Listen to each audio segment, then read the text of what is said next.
اب 5ویں رکوع کا آغاز ہے جس میں قوم عاد کا ذکر ہے، جن کی طرف حضرت ہود علیہ الصلوۃ والسلام کو مبعوث کیا گیا۔ وَإِلَىٰ عَادٍ أَخَاهُمْ هُودًا، اور قوم عاد کی طرف ہم نے انہی کے ہم قبیلہ ہود علیہ السلام کو بھیجا۔ قال، آپ نے فرمایا، یا قوم اعبدوا اللہ ما لکم من الہ غیرہ، اے میری قوم تم صرف اللہ کی عبادت کرو، اللہ کے سوا تمہارا کوئی معبود نہیں۔ ان انتم الا مفترون، تم تو صرف اپنی طرف سے باتیں گڑھ لیتے ہو، یعنی یہ تم نے بت بنائے، ان کے نام رکھے، ان کی طاقتوں کا جو ذکر کیا، یہ سب تم نے اپنی طرف سے باتیں بنائی ہیں۔ اللہ کے سوا کسی اور کی پوجا نہیں ہو سکتی، اور اللہ کے سوا کوئی اور خدا نہیں ہو سکتا۔ یا قومی، اے میری قوم، لا اسألکم علیہ اجرا، میں تم سے اس پر اجر نہیں مانگتا، معاوضہ نہیں مانگتا، میں تو تمہیں اللہ کی رضا کے لیے نصیحت کرتا ہوں۔ یقیناً جب انسان بے غرض ہوتا ہے اور وہ نصیحت کرتا ہے تو اس کی نصیحت میں اثر بھی پیدا ہوتا ہے۔ اگر ہم کوشش یہ کریں کہ جب کوئی گناہ کر رہا ہو تو صرف اس وجہ سے کہ اللہ کی نافرمانی کر رہا ہے ہم اسے نصیحت کریں گے تو ثواب ملے گا۔ بسم اللہ شریف پڑھ کر، درود پاک پڑھ کر، اللہ تعالی سے دل میں دعا کر کے اسے نصیحت کیجیے، انشاءاللہ تعالی اثر ہوگا اور وہ ضرور قبول کرے گا۔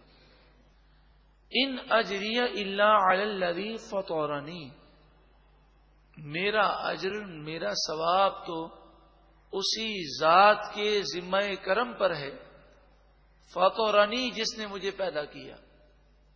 افلا تعقلون، کیا تم عقل نہیں رکھتے؟ جب میں تم سے معاوضہ نہیں مانگتا، تم راہ ہدایت پر آ جاؤ، مجھے کوئی فائدہ بظاہر دنیاوی نہیں، تو تم میری بات غور سے سنو تو صحیح، تم مجھے اپنا خیر خواہ سمجھو، مجھے تم سے دنیاوی کوئی غرض ہی نہیں، تو میں تمہارے بھلے کے لیے نصیحت کرتا ہوں۔ قوم یہ کہنے لگی، اے ہود علیہ السلام، جب سے آپ نے تبلیغ کی ہے اس وقت سے ہم پر قحط سالی ہے، بارشیں بند ہو گئی ہیں، لگتا ہے کہ ہمارے بت ناراض ہو گئے ہیں اور انہوں نے بارشیں روک لی ہیں، تو آپ یہ تبلیغ بند کریں اور اس بستی کو چھوڑ دیں۔ آپ نے فرمایا یہ بارشیں اس لیے بند نہیں ہوئی کہ میں نے تبلیغ کی ہے، یہ بارشیں اس لیے بند ہوئی ہیں کہ تمہارے پاس حق آ گیا، دلائل واضح ہو گئے، پھر بھی تم ہدایت قبول نہیں کر رہے، توبہ نہیں کر رہے۔ اگر تم توبہ کرو گے تو تمہیں خوب نعمتیں ملیں گی۔ وَيَا قَوْمِ اسْتَغْفِرُوا رَبَّكُمْ، اور اے میری قوم اپنے رب سے معافی مانگو، استغفار کرو، ثم پھر توبو الیہ، اس کی طرف رجوع لاؤ، یرسل السماء علیکم مدرارا، جب تم توبہ کرو گے اور اس کے فرمانبردار ہو جاؤ گے تو اللہ تعالی تم پر آسمان سے موسلا دھار بارشوں کو نازل فرمائے گا۔ وَيَزِدْكُمْ قُوَّةً إِلَىٰ قُوَّتِكُمْ، اور تمہاری قوت میں مزید اضافہ فرمائے گا۔ وَلَا تَتَوَلَّوْا مُجْرِمِينَ، اور مجرم بن کر حق سے روگردانی نہ کرو۔ اس آیت کریمہ سے معلوم ہوا کہ جب بندہ سچی پکی توبہ کثرت سے کرتا ہے تو اس کی پریشانیاں دور ہوتی ہیں، اس کی مشکلات آسان ہوتی ہیں، اس کی تنگ دستی دور ہو جاتی ہے، موسلا دار بارشیں ہوتی ہیں، قحط سالی کی کیفیات دور ہوتی ہیں اور اس کی قوت میں اضافہ ہوتا ہے۔ دنیاوی طور پر انسان کی قوت میں اضافہ صحت سے ہوتا ہے، مال سے ہوتا ہے، اولاد سے ہوتا ہے، عہد و منصب سے ہوتا ہے۔ تو جو سچی پکی توبہ کرتا ہے اللہ تعالیٰ اسے یہ ساری قوتیں عطا فرماتا ہے۔ حضرت امیر معاویہ رضی اللہ تعالی عنہ کے پاس حضرت امام حسن رضی اللہ تعالی عنہ تشریف لائے، تو امام حسن رضی اللہ تعالی عنہ سے کسی حضرت امیر معاویہ کے غلام نے یہ کہا کہ میرے یہاں اولاد نہیں ہے۔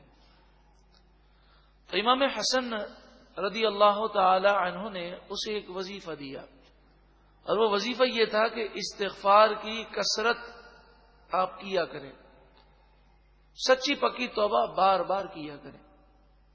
اس شخص سے معمول ہو گیا کہ دن میں 700 مرتبہ استغفار کیا کرتا تھا۔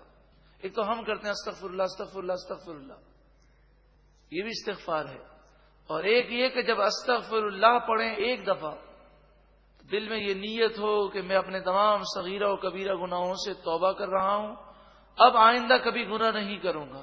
اصل تو یہ توبہ ہے کہ اس نیت کے ساتھ استغفار پڑھا جائے کہ میں دل میں توبہ کرتا ہوں کہ اب آئندہ کبھی میں گناہ نہیں کروں گا۔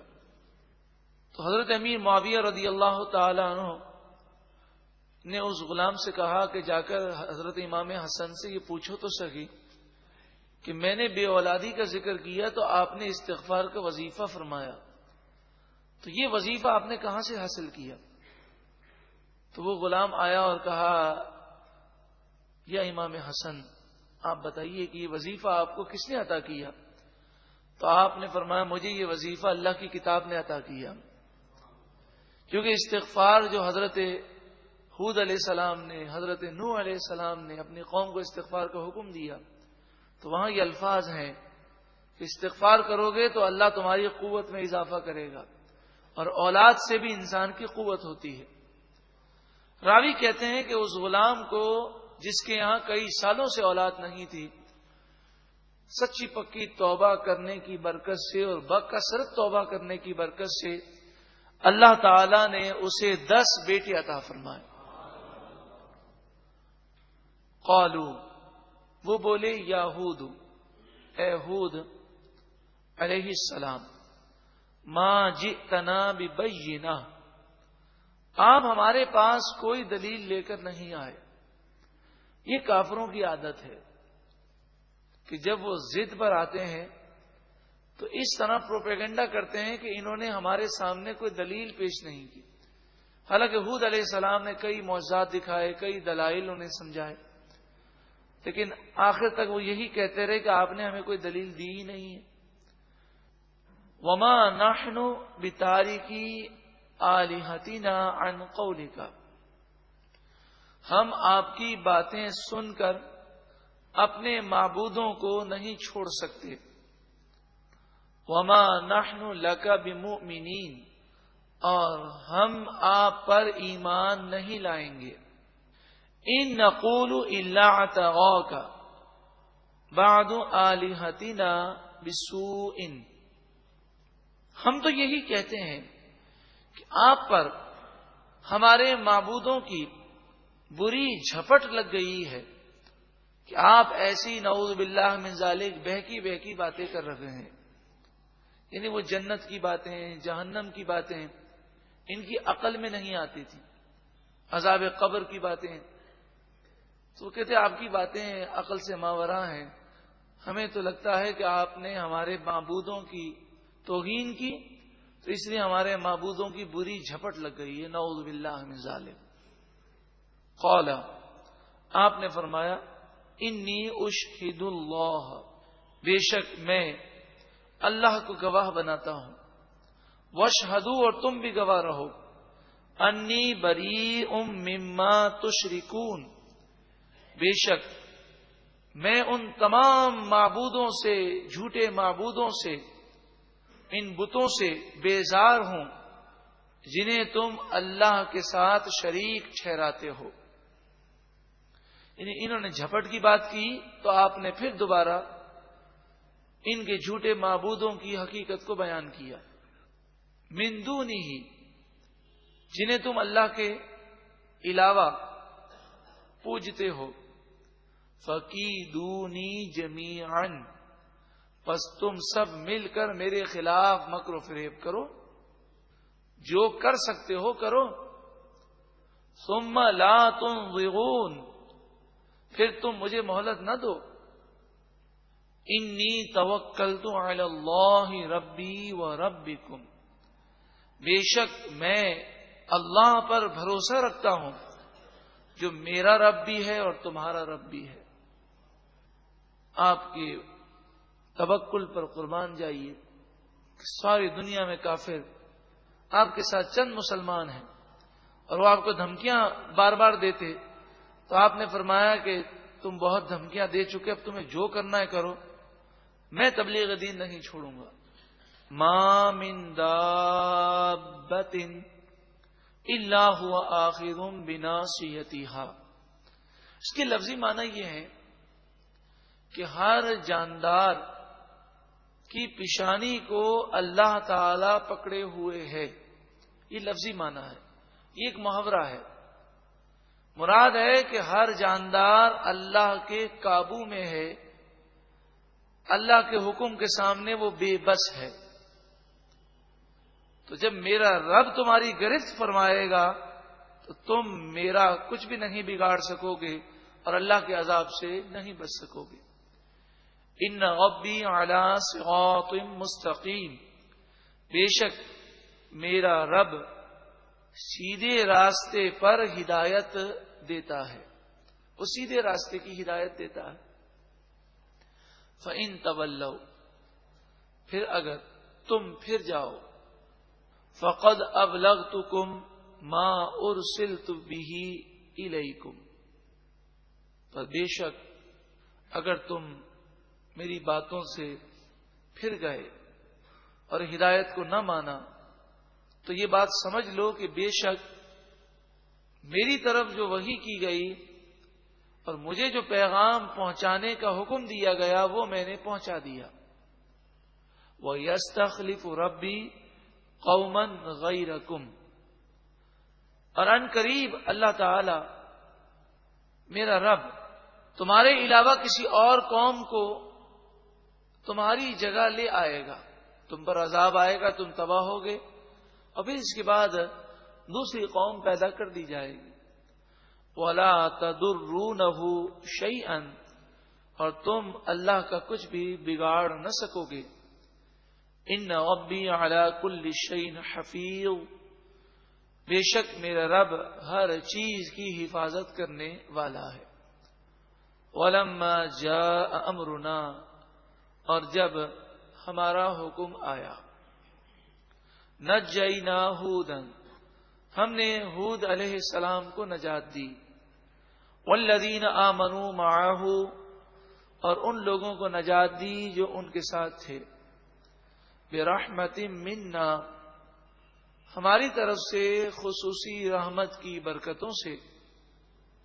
وَنَجَّيْنَاهُمْ مِنْ عَذَابٍ غَلِيظٍ، اور ہم نے انہیں سخت عذاب سے نجات عطا فرمائی.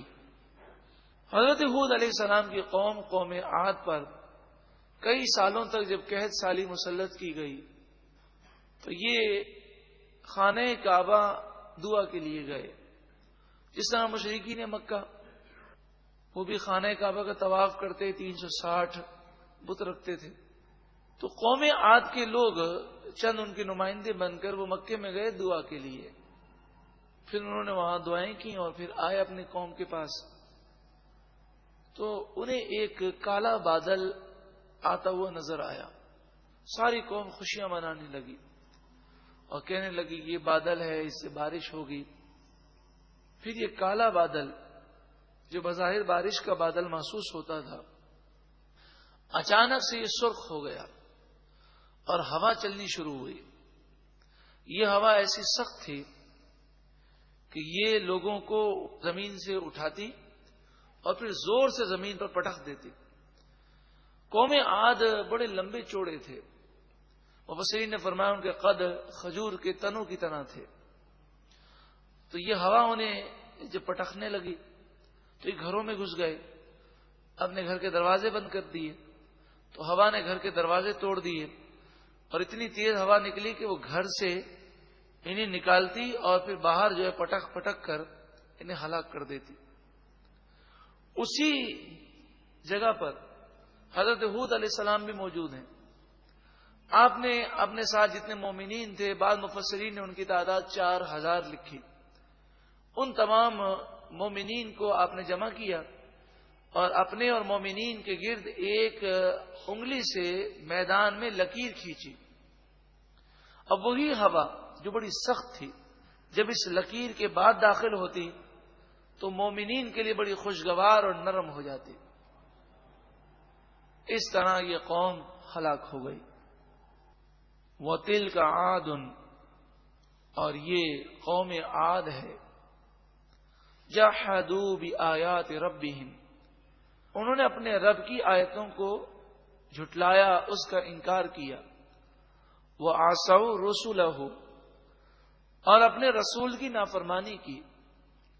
وَاتَّبَعُوا أَمْرَ كُلِّ جَبَّارٍ عَنِيدٍ، اپنے رسول کی نافرمانی کی، اپنے رب کی نافرمانی کی. لیکن کہنا کس کا معنی؟ فرمایا انہوں نے پیروی کی ہر جابر سرکش کے حکم کی. اس قوم کے جو سردار تھے، جو جابر تھے، ظالم تھے، سرکش تھے، جو اللہ اور اس کے رسول کے نافرمان تھے، ان کی باتیں انہوں نے مانی اور ان کے کہنے پر وہ چلے. غور کرے ہر وہ مسلمان جو اس بات کو سن رہا ہے. ہم کئی موقع پر گناہ کرتے ہوئے جب لوگوں کی بات مانتے ہیں تو کبھی ہم نے غور کیا ہے کہ ہم اللہ اور اس کے رسول کی باتوں کو چھوڑ کر ایک گناہ گار کی بات کو تسلیم کرتے ہیں. یہ کیا دے سکتا ہے اور کیا لے سکتا ہے. وَأُتْبِعُوا فِي هَذِهِ الدُّنْيَا لَعْنَةً، اس دنیا کی زندگی میں ان پر لعنت رکھ دی گئی. وہ یوم القیامت، اور قیامت میں بھی ان پر لعنت ہے. الا سن لو، ان عادا، بے شک قوم عاد، کفروا ربہم، اس نے اپنے رب کا انکار کیا. الا سن لو، بعدا لعاد قوم ہود، ہود علیہ السلام کی قوم عاد کے لیے اللہ کی رحمت سے ہمیشہ کے لیے دوری ہے. اب 5ویں رکوع کا آغاز ہے جس میں قوم عاد کا ذکر ہے، جن کی طرف حضرت ہود علیہ الصلوۃ والسلام کو مبعوث کیا گیا.